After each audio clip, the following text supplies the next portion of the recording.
Chapter 11. Stanley returned to his hole. It wasn't fair. Mr. Pendanski had even said his fossil was interesting. He slammed his shovel into the ground and pried up another piece of earth.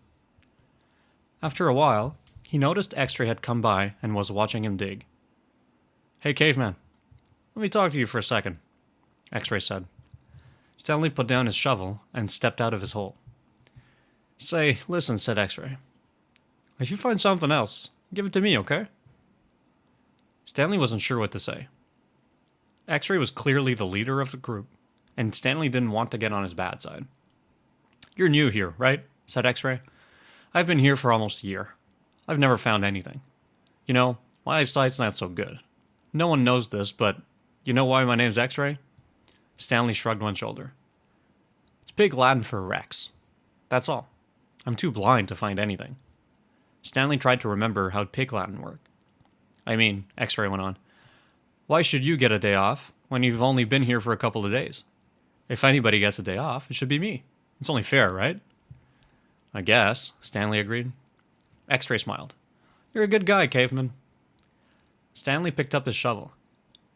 The more he thought about it, the more he was glad that he agreed to let X-Ray have anything he might find. If he was going to survive at Camp Green Lake, it was far more important that X-Ray think he was a good guy than it was for him to get one day off. Besides, he didn't expect to find anything anyway. There probably wasn't anything of interest out there, and even if there was, he'd never been what you would call lucky. He slammed his blade into the ground, then dumped out another shovelful of dirt. It was a little surprising, he thought, that X-Ray was the leader of the group, since he obviously wasn't the biggest or the toughest. In fact, except for Zero, X-Ray was the smallest. Armpit was the biggest. Zigzag may have been taller than Armpit, but that was only because of his neck. Yet Armpit, and all the others, seemed to be willing to do whatever X-Ray asked of them. As Stanley dug up another shovelful of dirt, it occurred to him that Armpit wasn't the biggest. He, the caveman, was bigger. He was glad they called him Caveman. It meant they accepted him as a member of the group. He would have been glad even if they called him Barfbag. It was really quite remarkable to him. At school, bullies like Derek Doone used to pick on him. Yet Derek Doone would be scared senseless by any of the boys here. As he dug his hole, Stanley thought about what it would be like if Derek Doone had to fight Armpit or Squid.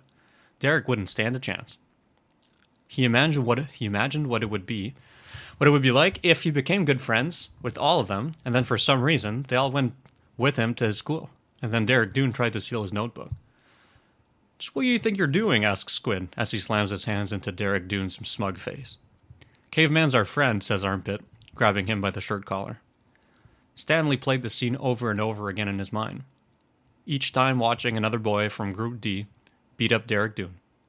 It helped him dig his hole, and ease his own suffering. Whatever pain he felt was being felt 10 times worse by Derek.